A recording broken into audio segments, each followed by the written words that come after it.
आसान था, तो अब आपके लिए एक अच्छा क्वेश्चन, अभी तक आपने जो भी कुछ सीखा है वो आप इस क्वेश्चन में अप्लाई कर सकते हो। और आपने ये क्वेश्चन कर लिया, हो सकता है आपसे क्वेश्चन ना हो, तो उससे दिल छोटा नहीं करना है। ये क्वेश्चन आपको मैं दे इसी ले रहा हूं कि आपसे ना हो, लेकिन मैं उम्मीद करता हूं कि मैंने आपको जितना पढ़ाया है उसको यूज करके आप इस क्वेश्चन को सॉल्व कर सकते हैं। देखते हैं आप मेरी उम्मीद पे खरे उतरते हो या फिर नहीं। देखते हैं।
Sıfır. Sıfır.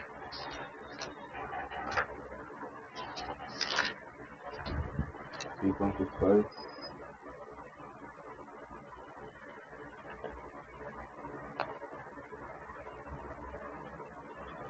Evet.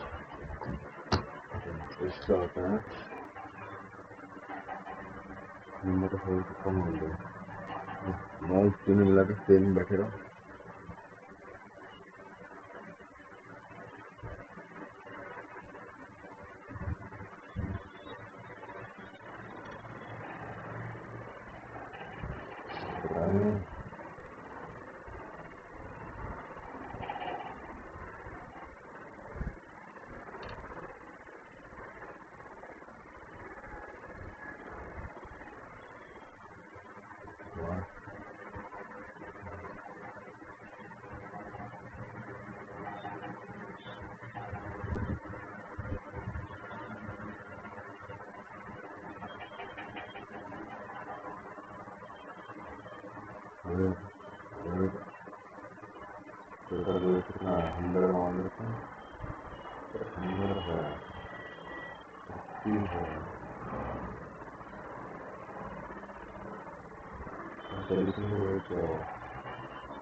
नेगेटिव में आ रहा है।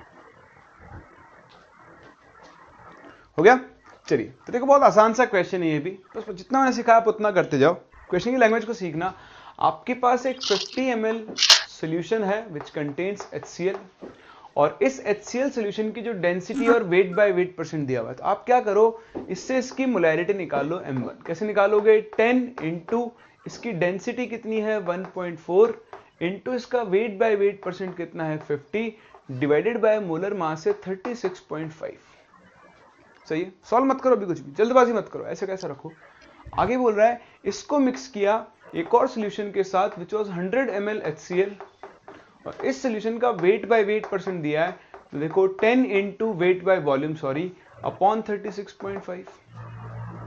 ठीक, इन दोनों को मिक्स किया, और इन दोनों को मिक्स करने के बाद कुछ आपने वाटर भी ऐड कर दिया। तो मान लो आपने VML वाटर ऐड किया, बताओ फाइनल सॉल्यूशन जो बनेगा उस फाइनल सॉल्यूशन का वॉल्यूम कितना हो जाएगा, 50, 100 और V। बताओ कितना बन जाएगा, 150 प्लस V मिलीलीटर्स बनेगा। और अब जो फाइनल सॉल्यूशन बना उसकी डेंसिटी है, उसका वेट बाय परसेंट है, यानी आपको फाइनल मोलैरिटी पता है 10 into density into weight by weight percent upon molar mass of solute कितना है 36.5 है। बोलो है। बस इतना आपने कलेक्ट कर ली चीजें, तो क्वेश्चन सॉल्व हो चुका है।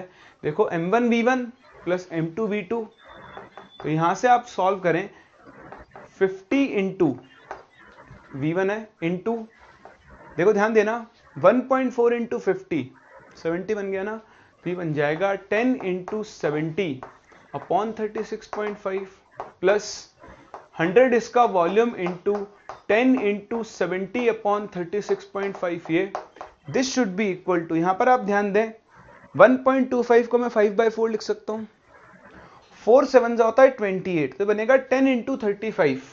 तो फाइनल वॉल्यूम हो गया V plus 150 into final molarity हो गई 10 इंटू 35 अपॉन 36.5। देखो 36.5 36.5 36.5 में गया 10 10 10 गया, 35 2 जा 70, तो 50 इंटू 200 प्लस 200 कितना हो गया 300 इज इक्वल्स टू बन गया 150 प्लस V।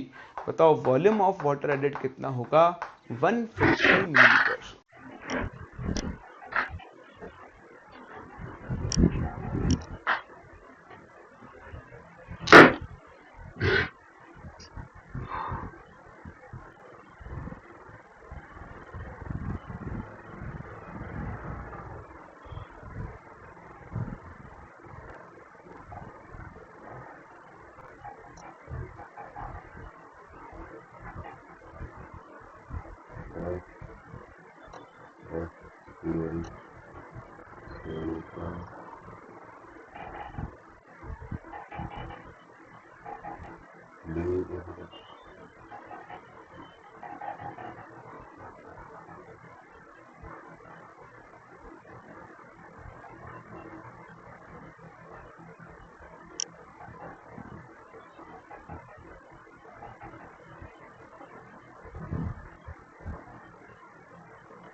क्या होगा?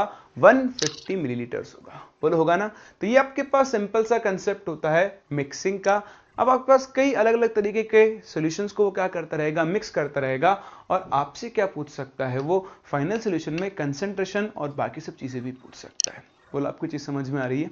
चलिए, अगर आपको चीज समझ में आ रही है तो अभी जो हमने केस कवर किए वो केस थे कौन से सॉल्यूशन के? नॉन रिएक्टिंग सॉल्यूशन के।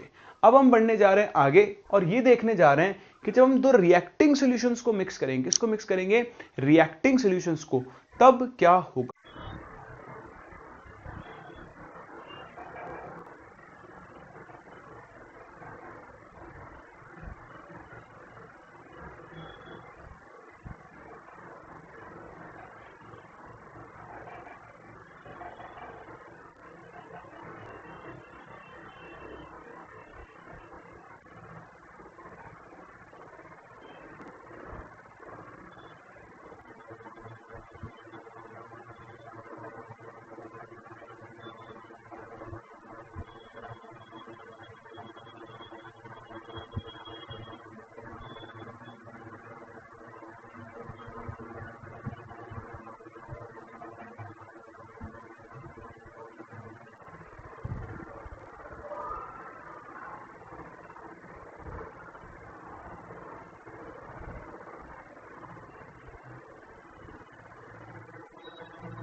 बहुत ध्यान से देखें, जब हम रिएक्टिंग सॉल्यूशंस को मिक्स करने जा रहे हैं तो कैसे हम अपने कंसेप्ट से या फिर क्वेश्चन से डील करेंगे। चलिए, आपको यहां पर कोई थ्योरी नहीं सीखनी है, कोई फॉर्मूला नहीं सीखना है, आपको सिंपल कंसेप्ट सीखना है और उसी से डील करना है। जब आप रिएक्टिंग सॉल्यूशंस को मिक्स कर रहे हैं तो आपको मोल्स में डील करना चाहिए। किस में डील करना चाहिए? मोल्स में। तो बहुत ध्यान से देखें, जैसे मैं आपसे कहूं कि मेरे पास 200 ml ऑफ 0.3 मोलर NaOH है, ठीक, और इसके अंदर मैंने मिक्स किया है कुछ 300 ml ऑफ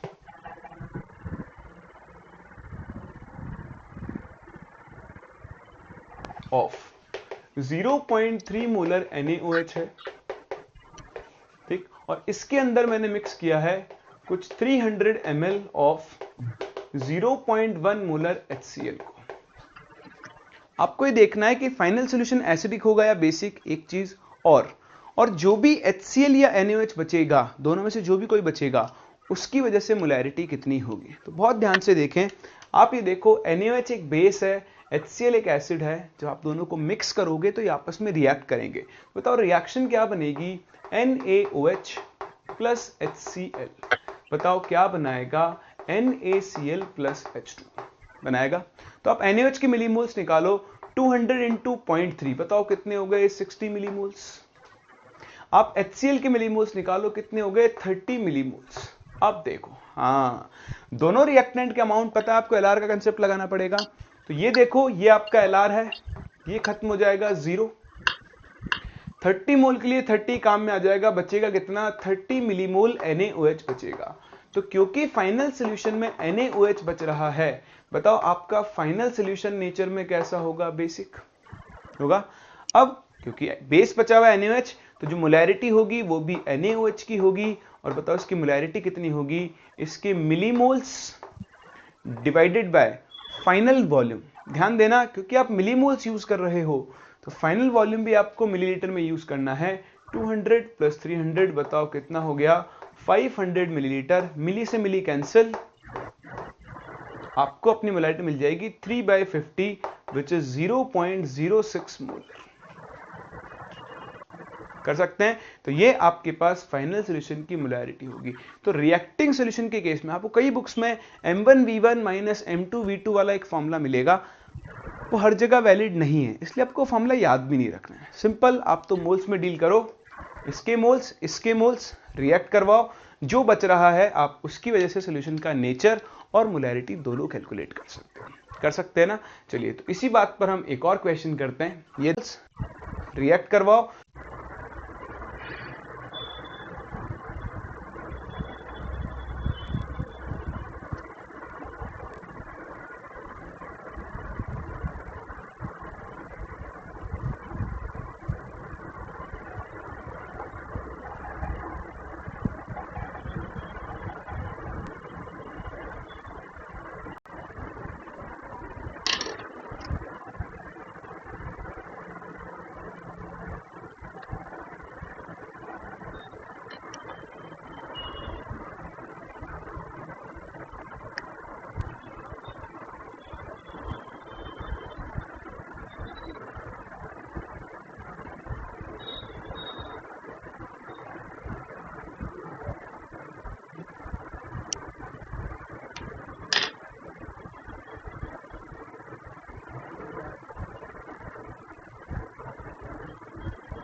जो बच रहा है आप उसकी वजह से सॉल्यूशन का नेचर और मोलैरिटी दोनों कैलकुलेट कर सकते हो। कर सकते हैं ना।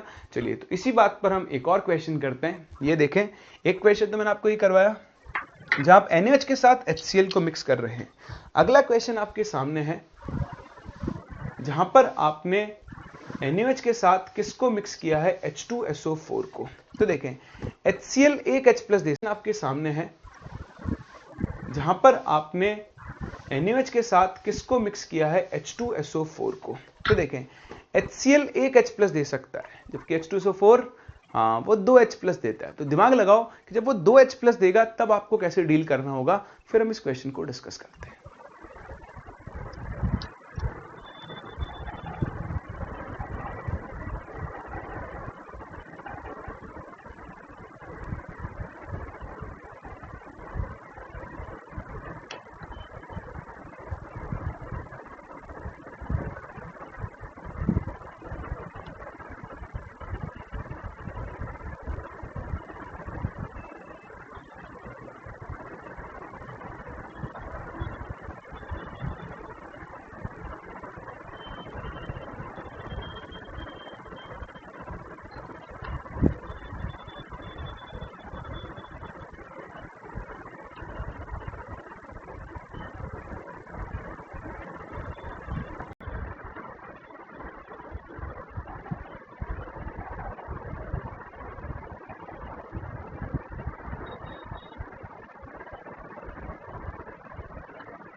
हाइड्रोजन ये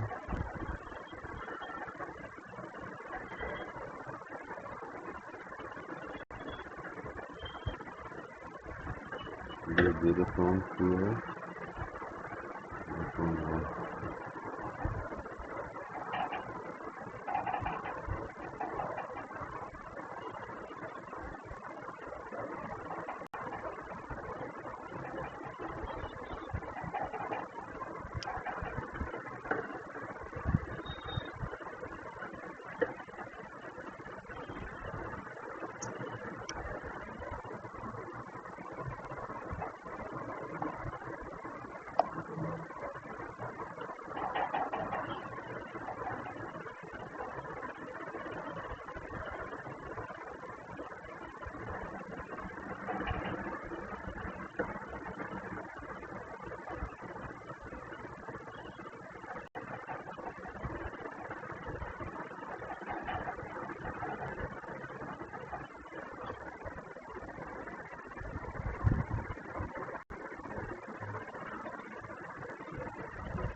40 by 0.95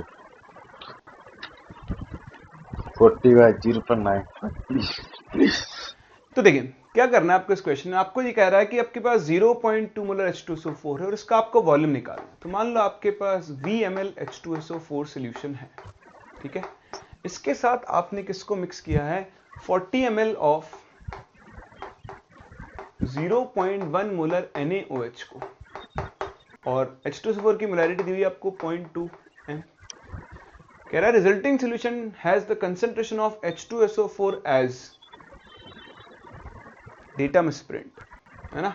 तो m दिया हुआ है, चलो डेटा मिसप्रिंट नहीं मानते, हम मानते हैं कि इसकी कॉन्सेंट्रेशन आपको दे दी गई है 1 मोलर, पर ऐसा हो नहीं सकता क्योंकि कंसेंट्रेशन इसकी कम ही होने वाली है। तो मैं इसको करेक्ट करता हूं, आप इस क्वेश्चन को दोबारा से ट्राई करना क्योंकि आपसे भी ये नहीं हुआ होगा ना, इसीलिए। चलिए, तो ये मिस्टेक है, मिसप्रिंट है, आप इसको 0.1 मोलर ले लें।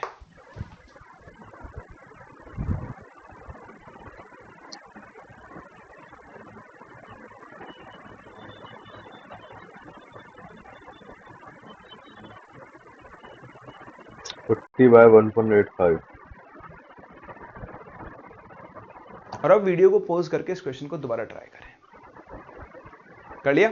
चलिए अब देखें, VmLH2SO4 है, 0.2 मोलर है, 40 में NH के साथ मिक्स किया है और फाइनल सोल्यूशन में H2SO4 की कंसंट्रेशन 0.1 मोलर होनी चाहिए। तो आप देखें H2SO4 जब NaOH से रिएक्ट करेगा तो क्योंकि ये 2H+ दे सकता है इसलिए इसको 2 मोल NaOH चाहिए होगा और रिएक्शन क्या बनेगी बताओ आपकी, Na2SO4 प्लस H2O बनेगा। बताओ H2SO4 कितना, तो H2SO4 के मोल्स निकालो, 0.2 into V, 0.2V millimoles. NaOH की मिलीमोल्स निकालो, 40 इंटू 0.14 मिलीमोल्स। अब देखो LR कौन, तो दिख ही रहा है, जब सोल्यूशन में H2SO4 बच रहा है तो ऑब्वियसली NaOH ही पूरा खत्म हुआ होगा। इसके 2 मोल के लिए इसका 1 मोल काम में आता है, बताओ इसके 4 के लिए इसका कितना मोल काम में आ जाएगा, 2। तो सोल्यूशन में कितना बचेगा, 0.2V माइनस 2 मिलीमोल, इतना H2SO4 बचा।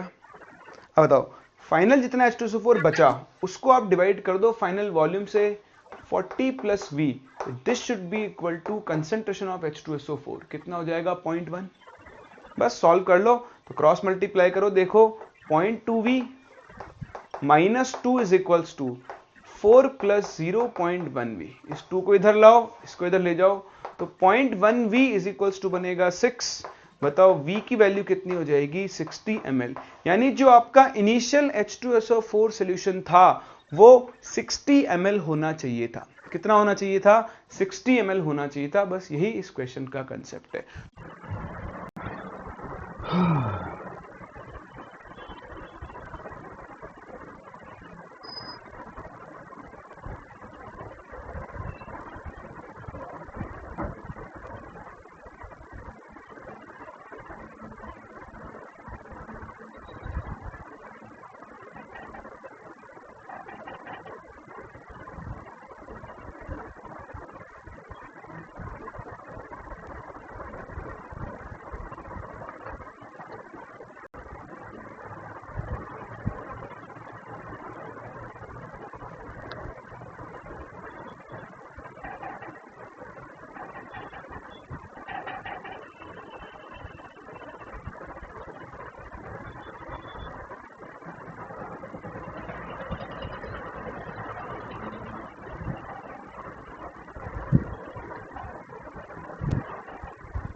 तो बहुत ही आसान है मोलैरिटी ऑफ मिक्सिंग, रिएक्टिंग के केस में भी और नॉन रिएक्टिंग के केस में भी। नॉन रिएक्टिंग के केस में तो आपको सिर्फ ये देखना है कि M1V1 प्लस M2V2 अपॉन क्या आना चाहिए, V1 प्लस V2। लेकिन अगर आपके पास रिएक्टिंग का केस है तो उस केस में आपको कोई फॉर्मूला नहीं लगाना है, सिंपल मोल्स में डील करना है, जो बच रहा है उसको देख लो और उसी के हिसाब से आप मोलैरिटी कैलकुलेट कर सकते हैं। तो ये था मोलैरिटी का second application, that is molarity of mixing. इसी का एक और एप्लीकेशन है जब आपको मोलैरिटी ऑफ आयंस कैलकुलेट करनी थी। क्या कैलकुलेट करनी होती है, मोलैरिटी ऑफ आयंस। तो आओ मूव करते हैं अपने अगले टॉपिक पर, that is molarity of ions. नाम से पता लग रहा है हम यहां पर कुछ सॉल्ट्स को पानी में डिसॉल्व करेंगे और उन सॉल्ट्स को पानी में डिसॉल्व करने पर आपको अलग अलग आयंस के लिए क्या कैलकुलेट करनी होती है, मोलैरिटी कैलकुलेट करनी होती है। तो बहुत ही ध्यान से देखें, यहाँ कोई थ्योरी नहीं है, बहुत सिंपल से केसेस हैं। देखना आप, पहला, अगर आपको मोलैरिटी ऑफ आयंस निकालनी है for a solution containing a single electrolyte. क्या है अपने पास, एक सॉल्यूशन में सिर्फ एक ही इलेक्ट्रोलाइट है। जैसे मैं आपसे कहूं कि मेरे पास है 200 ml of for a solution containing a single electrolyte. क्या है अपने पास, एक सॉल्यूशन में सिर्फ एक ही इलेक्ट्रोलाइट है। जैसे मैं आपसे कहूं कि मेरे पास है 200 ml ऑफ 0.1 मोलर BaCl2, ठीक है। मुझे इसके सॉल्यूशन में Ba2+ और Cl- की क्या निकालनी है, कंसंट्रेशन निकालनी। तो इसके दो तरीके हैं। एक तरीका या तो आप मोल्स में डील करें, या फिर क्योंकि ये सिंगल है, इसके अलावा और कोई इलेक्ट्रोलाइट प्रेजेंट नहीं है, तो जितना भी आयन आएगा वो BaCl2 से आएगा। तो देखो ये 0.1 मोलर है। दूसरा, आपको आयंस को ब्रेक करना आना चाहिए। तो बचपन में आपने सीखा है जो पहले लिखा है वो कैटायन, जो बाद में लिखा है वो एनायन। वो जो क्रिस क्रॉस रूल पढ़ा था ना, उसको उल्टा कर दो, इसको इससे, इसको इससे। इसका मतलब Ba के ऊपर चार्ज आएगा 2+ और Cl के ऊपर चार्ज आएगा माइनस। फिर एटम्स बैलेंस कर लो, एक बेरिलियम, एक बेरिलियम, 2 क्लोरीन, 2 क्लोरीन। सही है। अब एक तरीका तो क्या है, भाई ये 0.1 मोलर है ना, इससे ये भी कितना बनेगा, 0.1 मोलर। 1 मोल से 1 मोल, 0.1 से 0.1, 1 मोल से 2 मोल, बताओ 0.1 से ये कितना बनेगा, 0.2 मोलर। या फिर आप चाहो तो मोल्स में डील कर सकते हो। कैसे भाई, देखो 200 × 0.1, इसके मिलीमोल्स कितने हैं, 20 मिलीमोल्स। बताओ इसके 20 मिलीमोल से ये भी कितना बनेगा, 20 मिलीमोल्स, और ये कितना बनेगा, 40 मिलीमोल्स। सही है। लेकिन आपको मोल्स नहीं बताना है, आपको कंसंट्रेशन बतानी है। बताओ फाइनल सॉल्यूशन का वॉल्यूम तो 200 ही है, क्योंकि सेम ही सॉल्यूशन के अंदर है। तो इसको भी डिवाइड बाय करोगे 200, तो देखो इसकी कंसंट्रेशन आ जाएगी 0.1।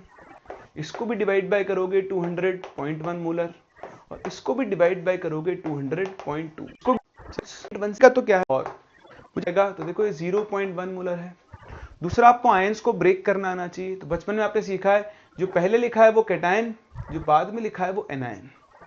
वो जो क्रिस क्रॉस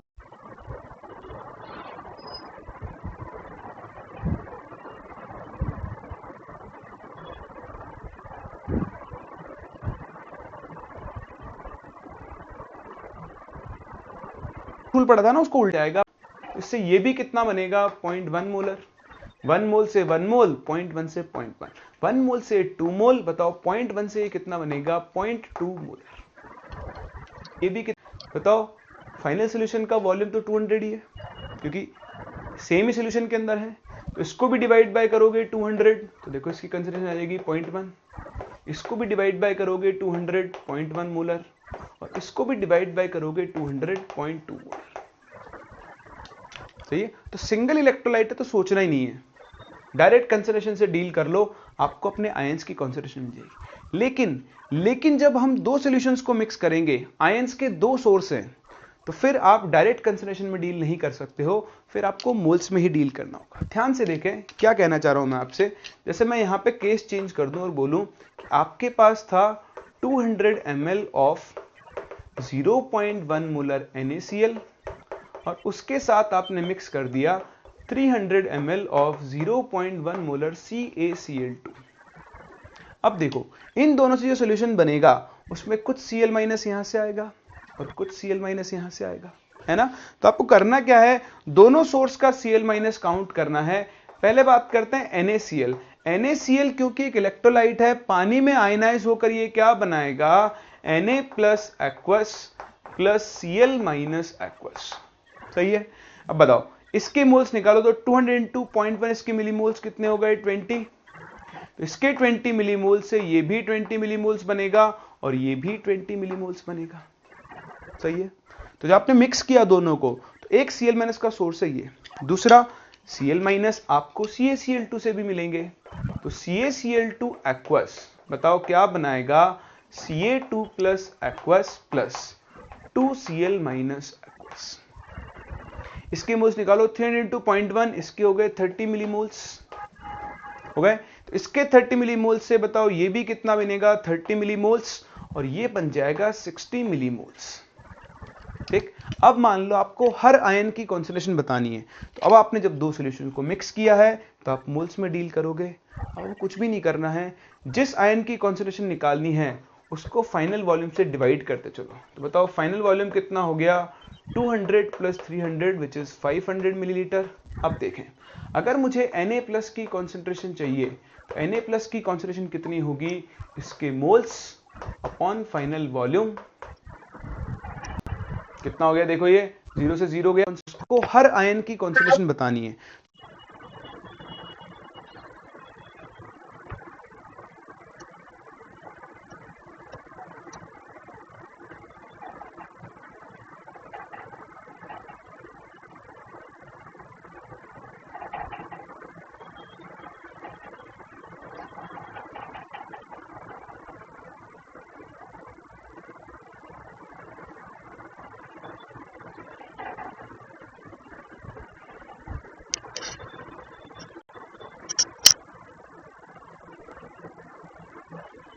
अब आपने जब दो सॉल्यूशन को मिक्स किया है तो आप मोल्स में डील करोगे।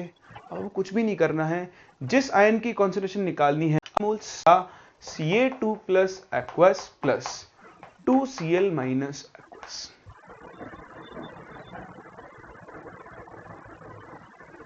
इसके मोल्स निकालो, 300 into 0.1, इसके हो गए 30 मिलीमोल्स हो गए। तो इसके 30 मिलीमोल्स से बताओ ये भी कितना बनेगा, 30 मिलीमोल्स, और ये बन जाएगा 60 मिलीमोल्स।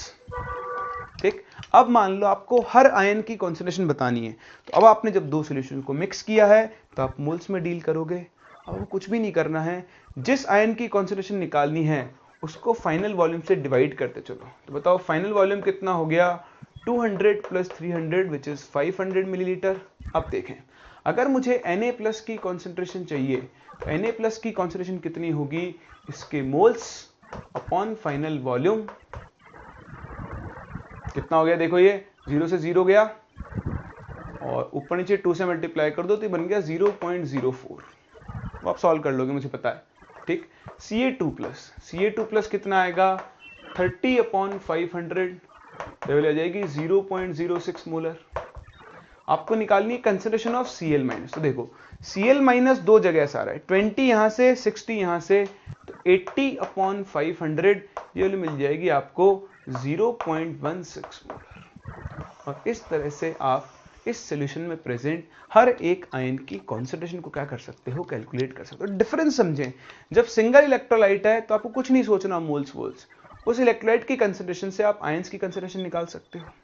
लेकिन जब आपके पास एक से ज्यादा इलेक्ट्रोलाइट है तो आपको कंट्रीब्यूशन देखना होगा। अभी देखो इन दोनों इलेक्ट्रोलाइट में जो आयन है वो सेम है, तो यहां अभी आयन एक्सचेंज रिएक्शन नहीं होगी। इसमें फिर हम आगे एक और केस बनाएंगे जब आपस में आयंस भी क्या हो सकते हैं, एक्सचेंज हो सकते हैं। ठीक है, चलिए तो पहले तो आप ये वाला पार्ट कॉपी करें और इसको कॉपी करने के बाद आप प्रैक्टिस करें।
इस तरह से आप इस सॉल्यूशन में प्रेजेंट हर एक आयन की कॉन्सेंट्रेशन को क्या कर सकते हो, कैलकुलेट कर सकते हो। डिफरेंस समझें, जब सिंगल इलेक्ट्रोलाइट है तो आपको कुछ नहीं सोचना, मोल्स वोल्स, उस इलेक्ट्रोलाइट की कंसेंट्रेशन से आप आयंस की कंसेंट्रेशन निकाल सकते हो। लेकिन जब आपके पास एक से ज्यादा इलेक्ट्रोलाइट रिएक्शन नहीं होगी। इसमें फिर हम आगे एक और केस बनाएंगे जब आपस में आयंस भी क्या हो सकते हैं, एक्सचेंज हो सकते हैं। ठीक है, चलिए तो पहले तो आप ये वाला पार्ट कॉपी करें और इसको कॉपी करने के बाद आप प्रैक्टिस करें एक छोटे से क्वेश्चन की। और क्वेश्चन है आपका ये, तो आपको ठीक से दिख नहीं रहा होगा, अब दिख जाएगा। आपको मोलैरिटी ऑफ Cl- निकालनी है in an aqueous solution which has this this and this. एक ही सॉल्यूशन में 3 सोर्स हैं, दिमाग लगाएं, आसान सा क्वेश्चन है, ट्राई करें।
4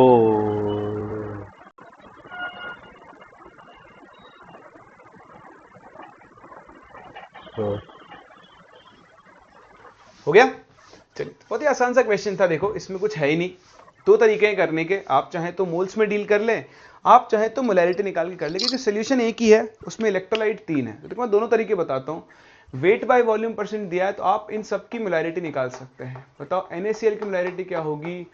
10 into weight by volume upon इसका मोलर मास 58.5। तो देखो ये हो गया 1 मोलर। ऐसे आप मोलैरिटी ऑफ CaCl2 निकालोगे, बताओ वो कितना बन जाएगा? 10 into weight by volume upon इसका मोलर मास आएगा 111, तो ये आ जाएगा 2 मोलर। और मोलैरिटी ऑफ NH4Cl क्या होगी? वो जाएगी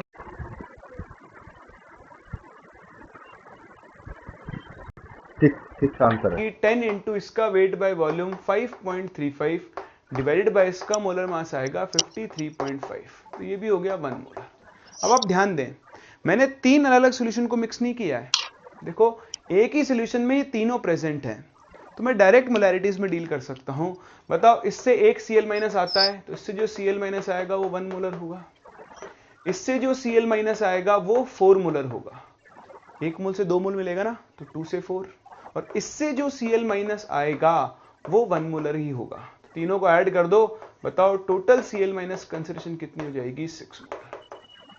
या तो आप ऐसे कर सकते हो, या फिर आप वेट बाय वॉल्यूम परसेंट की डेफिनेशन से बात कर सकते हो। इसका मतलब क्या है कि इन 100 ml सॉल्यूशन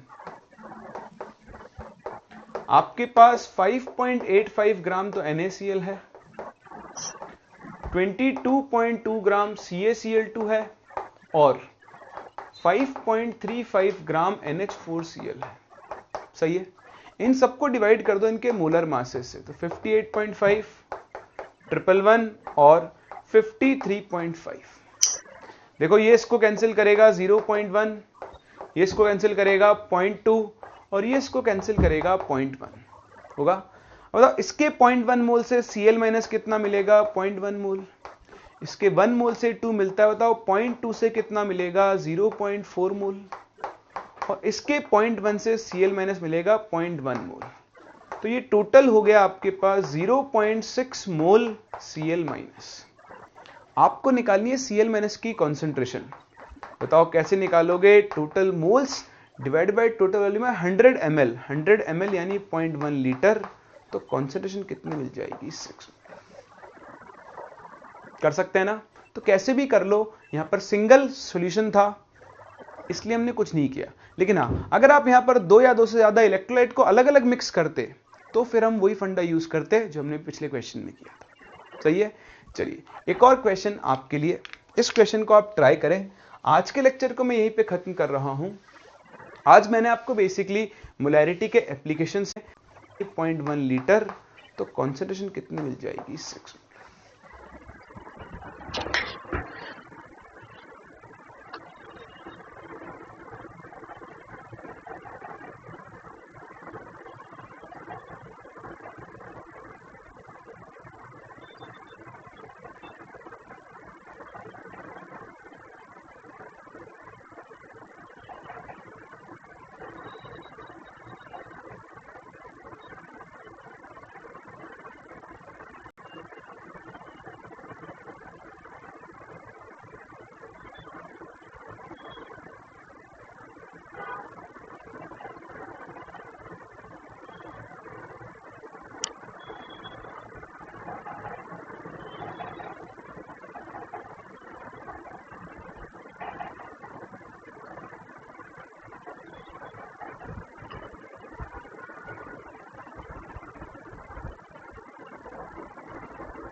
मिक्स करते खत्म कर रहा हूं, तो फिर हम वही फंडा यूज करते हैं जो हमने पिछले क्वेश्चन में किया था। सही है।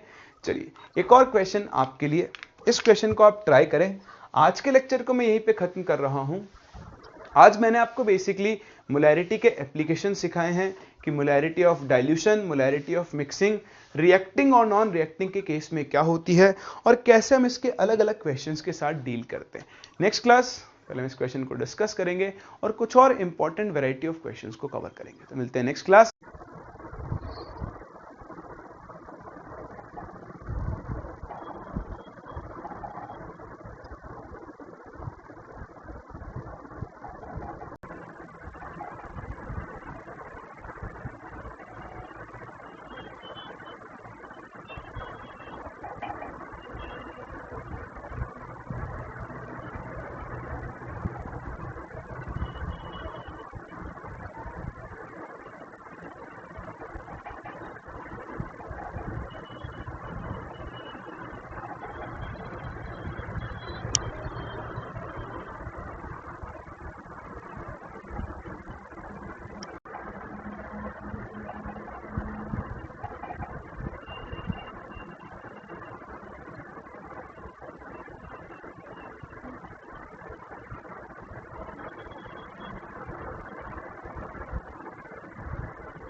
और यहां से आगे कंटिन्यू करते हैं।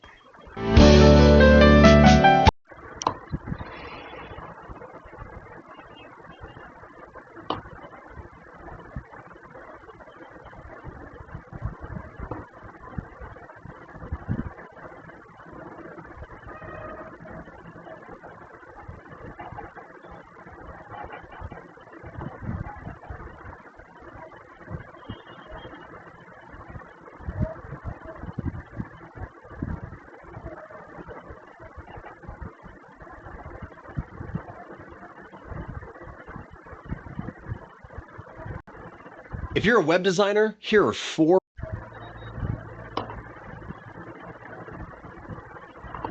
designer, here are four Wix Studio features you